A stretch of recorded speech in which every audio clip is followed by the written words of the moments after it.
C'est toujours un plaisir de vous retrouver pour votre journal de la campagne. Madame, Monsieur, bonsoir. Et merci de choisir Gabon 24 pour vous informer. Naomi Chinyeri est à mes côtés. Ensemble, nous vous ferons vivre l'actualité dans les 4 coins du Gabon. Bonsoir Naomi. Bonsoir Sabrina, j'espère que vous allez bien.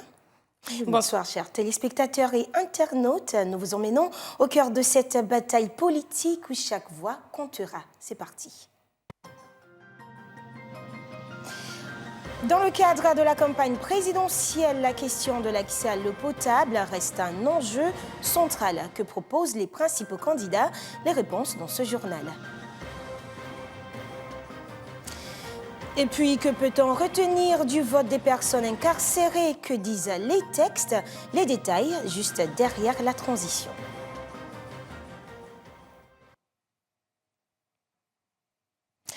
Nous ouvrons ce bulletin d'information avec le candidat Dr Stéphane Iloko qui était à Butam dans le département du Thème où il est allé à la rencontre des femmes commerçantes afin d'apporter un modeste soutien. Andy Tungui et Ludovic Bitegué pour le point. Le docteur Germain Stéphane Iloko vient de poser sa trousse médicale dans la commune de Bitam, où il a été accueilli par les populations locales, dans l'un des centres névralgiques de cette commune. D'ailleurs, je vous laisse le soin de profiter avec nous de l'ambiance qui a prévalu lors de cette rencontre.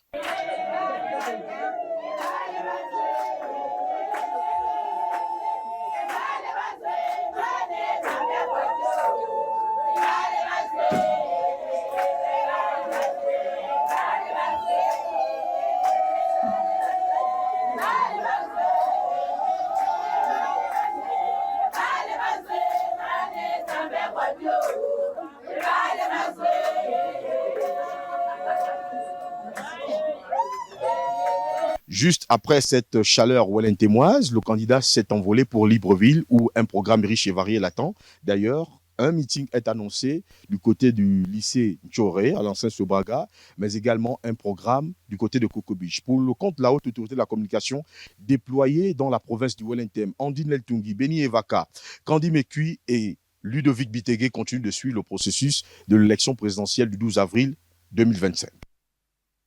Sabrina, nous parlons aussi de la dégradation des routes dans le Wellentem, un sujet au cœur de priorité durant cette campagne. Oui, la route reste également un moyen de communication indéniable en cette période électorale, mais dans la commune d'Oyem et même dans la province tout entière, on observe à plusieurs endroits une importante dégradation des routes. Les attentes des populations sont grandes. Le point avec Andy Tungui, Ludovic Bitegué et Beni Evaka. Tel un champ de ruines, les automobilistes de la ville d'Oyem sont mis à rude épreuve. L'ensemble du réseau de voies de communication connaît une dégradation avancée. Face à ce scénario accablant, les populations présentent déjà leurs attentes au futur président. Le futur chef d'État, c'est qu'il arrange les routes.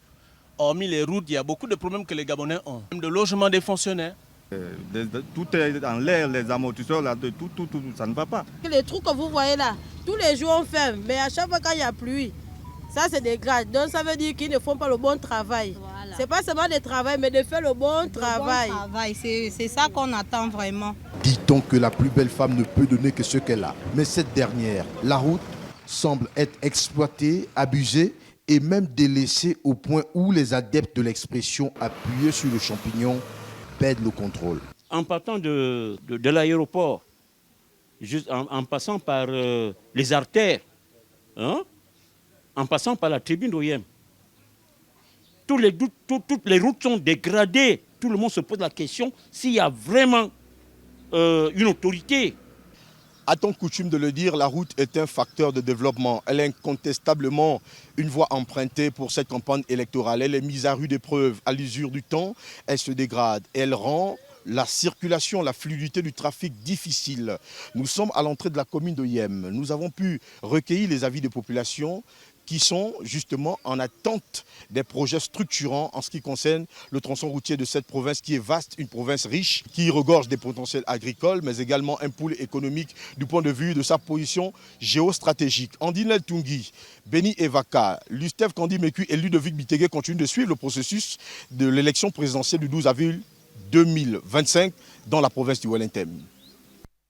Naomi, il faut le dire, une messe d'action de grâce a été organisée par le camp du candidat C'est Bon dans la province du Haut-Lentem. En effet, la campagne présidentielle dans la province du Haut-Lentem a démarré par une série de messes d'action de grâce. Le camp du candidat C'est Bon a conjugué le verbe prier, suivi de l'ouverture de la campagne du candidat des bâtisseurs, suivant cette monture d'Amad Beni, Andy Tungi, Ludovic Bitegué et Candy Mekui. Ancrés dans la foi chrétienne, les Haut-Lentemois ne peuvent visiblement pas démarrer ce type d'événement politique sans se confier à Dieu. Messe d'action de grâce à l'endroit des candidats en lice, notamment celui du RDB à l'église de Toulonville. Sois avec eux, Seigneur, tout au long de cette période de campagne électorale. Sois avec leur famille tout entière. Conduis toutes ces équipes de campagne qui seront mises en œuvre. Quelques jours plus tard, les coordinations du candidat C'est Bon ouvrent les hostilités de cette élection présidentielle par une messe également d'action de grâce, cette fois à la paroisse Saint-Basile d'Oyem. Cette messe qui s'est transformée pour ce qui était en un meeting, mais parlant à Dieu, lui demander de nous accompagner, de soutenir notre candidat, de le protéger et de protéger toutes les équipes de campagne qui ont décidé de l'accompagner ici, chez nous, dans le Haut-Lentem. À l'issue de cette rencontre ecclésiastique, elles ont entamé une marche de vulgarisation de leur candidat, chef des bâtisseurs. En très peu de temps, il a tellement fait de réalisations, et pour les jeunes, et pour les vieux, et pour les femmes, et pour les enfants, pour l'école, pour l'économie, pour tout. Je pense que c'est au-delà de l'espoir, c'est de l'espérance. Première étape franchie pour le camp de C'est Bon, qui s'est juste après déployé dans les départements. Sabrina, nos envoyés spéciaux nous rapportent dans le Moyen-Ogooué les absences remarquées de plusieurs candidats dans la province. Oui, plusieurs candidats sont absents dans le Moyen-Ogooué, précisément à Ndjolé, dont la Banga-Bigné. Jusqu'ici, les populations s'interrogent sur le terrain. Plusieurs se demandent s'il s'agit d'une stratégie ou simplement d'un manque de préparation. Joey Ondo et Jospin Bombadionga nous font le point. Pas d'affiches, pas de meeting, ni de causerie politique. En gros, pas la moindre présence dans le Moyen-Ogooué des candidats en lice à la présidentielle du 12 avril prochain. Outre Brice Clotaire Oli Guinguema. D'ailleurs, dans la commune de Ndjolé, le constat est perceptible. La présence de tous les candidats. Pour avoir ces projets de société, il faudrait que tous les candidats se présentent, se manifestent. Il y a comme un silence, et c'est un peu ça, nous posons la question. Comme vous pouvez constater, il n'y a qu'un seul visage sur les t-shirts ici, donc voilà, la politique ça a toujours été comme ça, il faut que tout le monde se manifeste, et puis voilà, ça fait ça embellit la chose. Le choix du futur candidat dépend de nous. Et c'est très important que nous soyons tous impliqués pour cette élection. Et le choix du candidat, je ne l'ai pas encore parce que je ne connais pas d'ailleurs tous les candidats, les noms, en dehors du président et de la transition. Je n'ai pas de préférence. Et pour avoir une préférence, bien entendu, il faudrait que je sois mis au courant du projet de société. C'est que jusqu'alors, je n'ai pas. Cependant, la plupart des quartiers et villages du Moyen-Ogooué arborent les couleurs du rassemblement des bâtisseurs portés par le candidat Brice Clotaire Oli Guinguema. Soutiens M. Oli Guinguema, le président de la transition, parce qu'il arrange le pays. Nous sommes très contents, nous les mamans. On soutient Oli Guinguema parce qu'il a déclassé les Bongo, on ne voulait plus d'eux. Vraiment, ils ont géré le pays, ils ont écrasé le pays. Il y a eu des milliards qui étaient volés et des familles mouraient de faim, la population souffrait. Grâce au président Brice Clotaire Oli Guinguema, il a libéré le pays. Il est important de rappeler que la présence de tous les candidats sur le terrain devrait enrichir le débat démocratique. L'absence sur le terrain de certains laisse planer plusieurs interrogations. Manque de moyens financiers et logistiques ou simplement une stratégie. Nous poursuivons ce journal de la campagne et nous parlons à présent de la commission provinciale chargée de l'organisation des élections qui a fait le point des activités dans l'Ogooué-Lolo. C'est bien cela, la commission provinciale chargée de l'organisation des élections du président de la République du 12 avril prochain fait le point sur l'organisation dans l'Ogooué-Lolo. On en parle avec Cyril Ngaleko et Bertin Oussaga, nos envoyés spéciaux pour ce scrutin dans cette localité. Démarré le 29 mars dernier, la campagne électorale pour l'élection du président de la République du 12 avril prochain est dans sa 4e journée où les prétendants au poste de premier responsable du pays vont à la conquête des électeurs dans les 9 localités du pays en leur présentant leur projet de société. Dans le Guélolo, la commission chargée de l'organisation du processus électoral dans cette partie du territoire national nous a décliné le modus operandi. Nous avons déjà bien commencé, les commissions sont installées depuis le 28. Nous avons déjà reçu du ministère de l'Intérieur la liste définitive que nous avons déjà, donc on s'est assuré que les commissions ont déjà affiché devant le bureau de vote. Donc ce travail a déjà été fait. Nous sommes en train de travailler sur les scrutateurs, donc la liste d'aptitude des scrutateurs, parce que nous voulons organiser la première formation autour du 3. Le code électoral nous prescrit de publier la liste des scrutateurs au moins 10 jours avant l'élection. Les candidats où les représentants devaient se rapprocher des commissions, notamment des commissions locales, pour venir donc récupérer la liste des bureaux de vote. Si à ce jour, aucun des 8 candidats en liste pour le poste de président de la République ne s'est encore manifesté dans la localité, les responsables de l'organisation ont mis en place des canaux de communication pour eux ou leurs représentants pour s'exprimer. Nous avons fait un communiqué, passé un communiqué radiodiffusé et qui a commencé à passer depuis hier. Voilà, en boucle sur Radio 7. Et nous avons affiché aussi dans les commissions pour inviter les candidats ou leurs représentants à se rapprocher des commissions. Ce n'est pas la commission provinciale, mais dans les commissions communales et départementales. C'est important parce qu'ils doivent désigner leurs représentants. Les candidats doivent, dans chaque bureau de vote, la loi oblige ou prescrit à chaque candidat d'avoir un représentant dans chaque bureau de vote. Pour l'heure, dans la ville de Koulamoutou, en termes d'occupation de l'espace publicitaire, seul un candidat, celui placé sous la bannière du Rassemblement des bâtisseurs, occupe la conscience collective des Logovéens. Autre point clé de cette campagne, c'est l'affichage des listes électorales dans la prison de Tchibanga. C'était d'ailleurs un titre. Les membres de la commission électorale ont procédé à l'affichage des listes électorales à la prison de Tchibanga, alors que la participation de certains prisonniers aux élections reste un sujet souvent méconnu ou négligé. Les détails dans cet élément. À Tchibanga, dans la province de la Nyanga, l'affichage des listes électorales au sein de la prison marque une étape importante pour permettre aux détenus de participer pleinement à la vie politique de leur pays. Cet événement marque une avancée dans la reconnaissance de leurs droits civiques. Pour cette élection, ce ne sont pas tous les prisonniers qui vont voter. C'est plutôt les prisonniers qui n'ont pas encore été jugés, donc ce sont les préventifs. Les prisonniers en situation préventive. Ce sont ceux-là qui vont voter. Et les prisonniers déjà condamnés, ils ont perdu leurs droits civiques. Au niveau de Tchibanga, nous avons une trentaine de détenus qui se sont fait inscrire. D'autres ont fait des transferts. L'objectif est clair, garantir que certains prisonniers, comme tous les citoyens, puissent exercer leur droit de vote dans des conditions dignes et transparentes. Toutefois, la campagne électorale se déroule uniquement par la télévision pour les détenus. Les détenus ont le droit à suivre le journal. Donc, ils ont des téléviseurs dans leur bloc. Et à partir de là, ils peuvent faire le choix de leur candidat. L'affichage avait déjà débuté hier en après-midi et aujourd'hui en matinée, nous poursuivons nos équipes. Comme je vous le disais, on a une équipe sur le terrain et une équipe administrative. Effectivement, notre équipe sur le terrain est toujours à pied d'œuvre pour achever l'affichage des listes. L'affichage des listes électorales à la prison de Tchibanga n'est pas seulement un acte administratif, c'est un symbole fort de l'inclusion des détenus dans le processus démocratique. Cette action n'est qu'un aspect de l'effort global pour garantir la transparence du processus électoral. Ndendé, chef-lieu du département de la Dola dans la province de Langounié, pourrait avoir un nouveau leader politique, Naomi. Il faut le dire, Ndendé est longtemps connu comme l'une des villes les plus difficiles à convaincre en matière de politique, des fois même qualifiée de ville opposante, pourrait bien avoir trouvé un nouveau leader politique qui met toute la population d'accord. Le constat de Fabienne Ocom et Alban Boumba.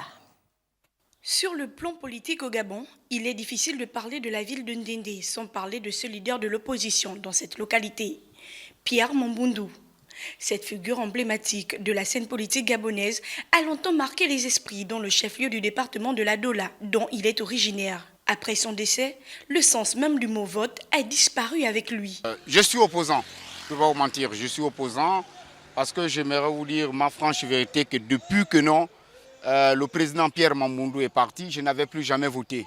Je serai obligé de voter encore pour lui par rapport à tout ce qu'il est en train de faire pour le Gabon. Mais les choses pourraient bien connaître un nouveau tournant, car un candidat à cette présidentielle 2025 est sur le point de conquérir les populations, longtemps restées dans une forme de déni politique. Le coup de libération, qui est donc un élément qui a déclenché d'engouement et les populations ont vu en cela, n'est-ce pas, un air de changement. Les populations donc, qui étaient très fortement acquises à Mamboundou ont adhéré. Et puis l'autre aspect, c'est le fait qu'en interne, après la disparition du leader charismatique Pierre Mamboundou, il y a eu une scission au sein du parti. Un candidat qui leur rappelle beaucoup celui qui combattit avec eux pour le changement. Et c'est pour cela qu'ils le soutiennent. Pour M. Mamboundou Pierre, quand il était vivant, moi j'étais derrière Mamboundou. Presque tous les gens de Ndende, on était derrière Mamboundou Pierre. C'est comme Olingui. Comme Pierre Mamboundou avait gagné tout le temps ici là en Ndende. C'est comme Olingui, il va passer 100%. Pour le candidat qui a partagé sa vision avec les habitants de l'Adoula, il est essentiel de poursuivre le combat de l'ancien leader Pierre Mamboundou avec les fils de la localité. Notre province doit être avant tout développée par nous-mêmes. Cap maintenant sur la seule candidate féminine Ninga Channing qui a étalé quelques projets phares dans Langounié. Exactement, juste après son meeting lancé dans la ville de Mouila, capitale provinciale de Langounié, la candidate Zenaba Ninga Channing s'est entretenue avec nos envoyés spéciaux, leur faisant part de quelques pans de son projet de société qui, rappelons-le, prend également en compte le développement de la province de Langounié. Nous sommes avec Madame Ninga Channing Zenaba, candidate à la présidentielle 2025. Vous êtes la première candidate à faire un meeting dans la province de Langounié depuis le lancement de la campagne. Donc si vous pouvez revenir sur vos projets de société, ce qui concerne réellement la province, sinon la ville de Mouila. Si demain je suis présidente, je ne serai pas présidente des gens de Libreville ou de la population de Libreville, je serai présidente de tout le Gabon. Aujourd'hui, le fait que j'ai constaté, c'est qu'il y a beaucoup de jeunes qui sont asifs. Ça veut dire qu'ils ne travaillent pas. Ils sont, vous voyez là encore c'est bien parce qu'aujourd'hui ils sont en activité physique, mais j'ai passé la nuit ici et beaucoup étaient dans les bars. Donc malheureusement, on a une jeunesse qui est en perte, si vous voulez. Et pourquoi? Parce qu'effectivement, cette jeunesse-là, comme j'ai tendance à le dire, elle a été sacrifiée. Il faudrait éventuellement mettre des organismes en place, surtout leur aider à trouver un travail. Vous avez fait le constat vous-même, comme on dit, vous avez touché du doigt.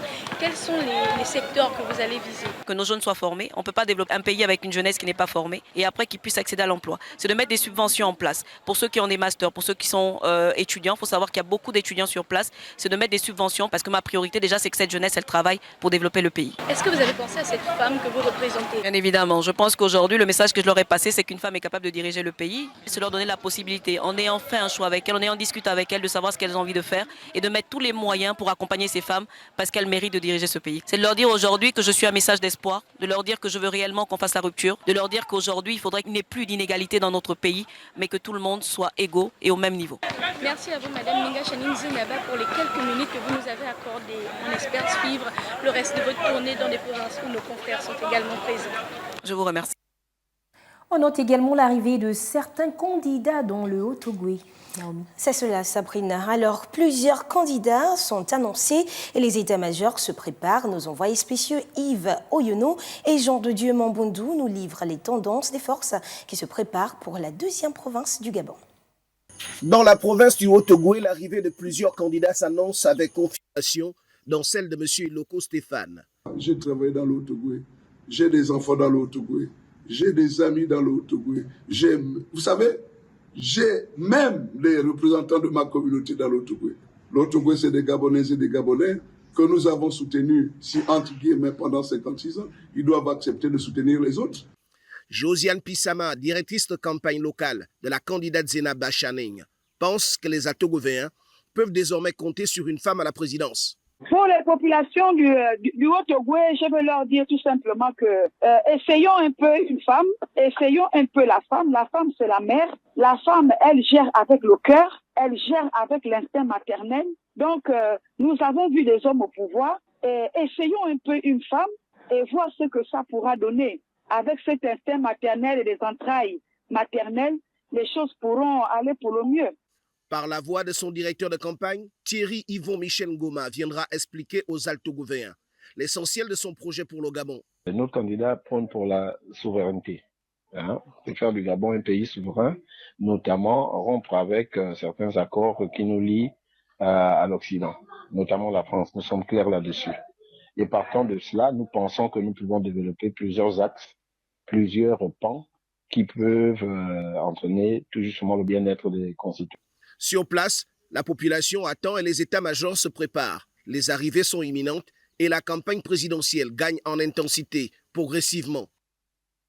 Nous parlions en amont de la dégradation des routes dans le Wellington, mais l'accès à l'eau est également un enjeu de la présidentielle 2025. Effectivement, ce qu'il faut retenir, c'est que les habitants du quartier Leïma, dans le 2e arrondissement de la commune de Mwanda, éprouvent d'énormes difficultés en termes d'accès à l'eau potable. Comme dans plusieurs villes du Gabon, l'accès à l'eau et l'électricité restent donc un enjeu majeur. Mais que proposent les principaux candidats? Découvrons-le avec Dimitri Abourneur et Adam Chiki. Les habitants du quartier Leïma à Bila, dans le 2e arrondissement de Mwanda, recueillent de l'eau à travers cette fontaine. L'endroit est très accidenté, mais le besoin fait gravir cette montagne, récipient à la main. Les enfants, les petits-fils, tout le monde n'en boit que ça. Mais on est obligé de cotiser pour mettre un peu le béton, pour avoir un peu beaucoup de l'eau, pour que ça sorte. Et nous, on boit. Le stress hydrique est l'un des enjeux importants de cette présidentielle. Brice Clotaire Oligui-Nguema propose de scinder la SCG en 2 entités distinctes, une chargée de l'eau et l'autre de l'électricité. Alain-Claude Billier-Binzé veut baisser le coût de l'eau. Il propose de supprimer certaines taxes contenues dans les factures. Joseph Lapensé et Singon propose quant à lui de jumeler la SCG et la Société du patrimoine, les 2 principales sociétés qui s'occupent de la fourniture en électricité pour harmoniser leurs activités. Le stress hydrique est une problématique qui touche directement les populations. Celles du 2e arrondissement de Mwanda doivent faire face à une interruption causée par les intempéries. La canalisation était plus ou moins soutenue par une partie de la Buse. Et comme il y a eu ce glissement-là, donc ça a poussé la conduite à se déboîter. Le Gabon est un pays à forte pluviométrie. Il est doté de nombreux cours d'eau. Malgré sa faible démographie, l'eau potable demeure une denrée rare. Naomi, il est également important de faire le point de l'organisation de la commission électorale locale de la province du Haut-Ogooué.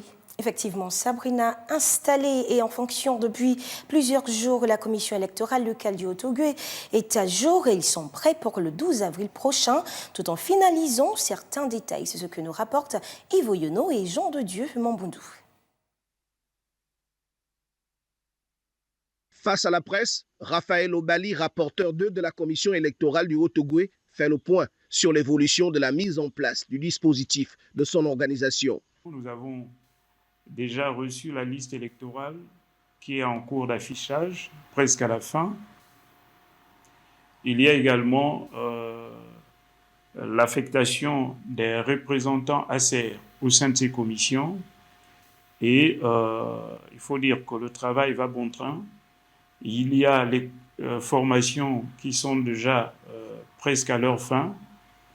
Toutes les commissions les ont programmées et dans la plupart de celles-ci, les formations se sont déjà faites. Le commissaire rassure sur la bonne organisation et le bon déroulement du processus dans l'attente de certains autres outils importants. Le support électronique, les cartes d'électeurs et bien d'autres matériels. Et sur place, nous entendons faire le point par rapport aux urnes pour voir le nombre existant et naturellement nous adresser à la hiérarchie si jamais il y a des manquements. La commission électorale du Haut-Ogooué finalise depuis quelques jours la formation des scrutateurs en 2 phases afin de retenir les meilleurs pour la grande opération du 12 avril 2025. L'actualité électorale, c'est aussi dans la province de l'Ogooué-Maritime. Et que doit-on retenir de ce déroulé électoral? Naomi, il faut retenir que la commission électorale provinciale de l'Ogooué-Maritime, démembrement de la Commission nationale d'organisation et de coordination des élections et du référendum, s'active à l'organisation de la prochaine élection présidentielle, une organisation mise en place par Jean-Bernard Ngalibika, le responsable de cette institution dans la province de l'Ogooué-Maritime. Andié Sonobian et Noé Zamba-Zamba. L'élection du président de la République gabonaise est prévue pour le 12 avril prochain dans le Ogooué-Maritime comme dans le reste du pays et la tâche de l'organisation de cet événement dans la 8e province du Gabon est portée par la commission électorale provinciale de l'Ogooué-Maritime qui est d'ailleurs à pied d'œuvre. Les commissions sont à pied d'œuvre. Elles travaillent suivant un chronogramme de travail. Comme vous savez, nous sommes le démembrement de la CNOSER. À côté des membres du bureau de la CNOSER, il y a les ministères techniques. Par exemple, le ministère de la Défense, le ministère de la Sécurité, le ministère des Affaires étrangères, la Justice, etc. Et donc, au niveau local, nous avons tenu à rencontrer ces différents acteurs qui sont en fait des membres de notre commission à l'échelle provinciale. Il s'agit là d'un travail minutieux et délicat mis en musique par le démembrement de l'ACNOSER ici, à Port-Gentil. Autour de 88 739 électeurs pour 263 bureaux de vote, pour 126 centres de vote. Sur le plan logistique, la commission met tout en œuvre pour acheminer les urnes et autres matériels à travers la province. Les urnes sont prêtes au niveau des commissions locales. Ces urnes sont d'ailleurs codifiées, c'est-à-dire que nous attribuons à des urnes une identité pour permettre de sécuriser et d'éviter des urnes pirates. On peut donc comprendre que Jean-Bertrand Ngalibika et son équipe sont donc à pied d'œuvre pour l'organisation d'une élection juste et transparente dans l'ensemble des départements de la province de l'Ogooué-Maritime. Comme autre sujet que nos reporters ont suivi de près, il y a la causerie d'Alain-Claude Bilibinze dans le 1er arrondissement de Libreville, Naomi. En effet, le candidat indépendant à la présidentielle Alain-Claude Bilibinze était ce mardi au quartier à Libondeng, derrière l'école normale et derrière la prison. Occasion pour les populations locales de faire part de leurs préoccupations. Le point avec Daniel Bouka et Prestine Ngouaïman. Ça fait mal. C'est avec assurance que le candidat indépendant à la présidentielle explique son projet de société à ses concitoyens venus en masse pour l'écouter. Un projet qui prône pour la rupture totale avec l'ancien régime au pouvoir. J'ai dit, je vais prendre un virage libéral clair. Ça veut dire quoi? Pour créer des emplois, il faut dynamiser l'économie. Si tu es diplômé dans un domaine qui ne trouve pas d'emploi, sous ma présidence, l'État t'accorde la possibilité par une bourse d'avoir une reconversion. Outre le chômage, des jeunes en particulier qu'il a dénoncé ici comme mal qui mine le pays, le postulant au poste présidentiel ajoute le partage inégal des richesses entre Gabonais, auquel il promet trouver une solution viable une fois élu à la magistrature suprême. À la suite de son message, des applaudissements retentissent, expression de l'approbation de plusieurs. J'apprécie le message qui répond à mon cri d'alarme de maire, qui voit la situation des Gabonais, qui n'arrivent pas à trouver encore quelque chose dans leur assiette, qui souffrent dans les hôpitaux. Tout réside maintenant dans mon cœur. Parce qu'ils vont tous passer, on va analyser et la décision est dans mon cœur. De la même manière, on va seul dans l'urne. Les dés sont jetés pour chaque partie prenante à cette élection. Le rendez-vous est donc pris dans 11 jours. Et puis des causeries, il y en a assez en cette période de campagne. D'ailleurs, le candidat Joseph Laponcé était également aux côtés de Mélène. C'est cela, le postulant au fauteuil de président Joseph Laponcé et Singogne a animé une causerie politique cet après-midi avec la population du quartier Mélène, particulièrement les femmes, comme partout où il est passé. Le candidat est allé décliner son projet de société qui met un accent particulier sur la junte féminine. Majoritairement représentées à cette causerie politique, les femmes du quartier Mélène ont massivement répondu à l'appel de leur candidat, Joseph Laponcé et Singogne. Dans son programme, le postulant promeut la natalité en envisageant toutes les politiques publiques pour soutenir celle-ci. Je sais que beaucoup vont dire que l'enfant coûte cher, mais c'est faux. C'est faux. Moi, quand je serai président, L'enfant ne coûtera pas cher pour sa mère parce que je vais l'aider à élever ce citoyen dont nous aurons besoin. Ce sont les femmes qui au quotidien veillent sur les enfants. Donc vous avez un grand rôle à jouer dans l'éducation des enfants. Lorsqu'il faut diriger un pays, l'homme qui n'écoute pas sa famille est foutu. Dans son projet de société, l'enfant a également une place de choix. Il promet de l'accompagner, étant le maillon fort de la société. Je veux les encourager à faire les bonnes études comme moi-même. Parce que malgré le fait que je suis né d'une famille nombreuse, j'ai trouvé un état où on faisait bien l'école. Et vous aurez à payer l'école de vos enfants. Il ne faut pas que la rentrée scolaire soit pour les parents un moment de souffrance, où on choisit quel enfant commence cette semaine, quel enfant va commencer la semaine prochaine, on achète la tenue à qui, on n'achète pas la tenue à qui. À l'écoute de ce projet, certaines femmes disent donner leur voix à Joseph Lapensée et Singone le jour du scrutin. Le rappel des titres de ce journal de la campagne. Dans le cadre de la campagne présidentielle 2025, la question liée à l'accès à l'eau potable reste un enjeu central. Que proposent les principaux candidats? Vous avez eu droit aux réponses. Et puis, que peut-on retenir du vote des personnes incarcérées? Que disent les textes? Les détails vous ont été donnés dans ce journal.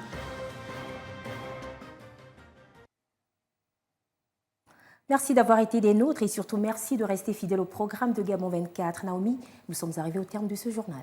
Et oui, Sabrina, à vous, chers téléspectateurs, chers internautes, restez connectés, l'histoire est en marche et nous serons là pour la raconter. Merci de nous avoir suivis. Rendez-vous demain, même heure.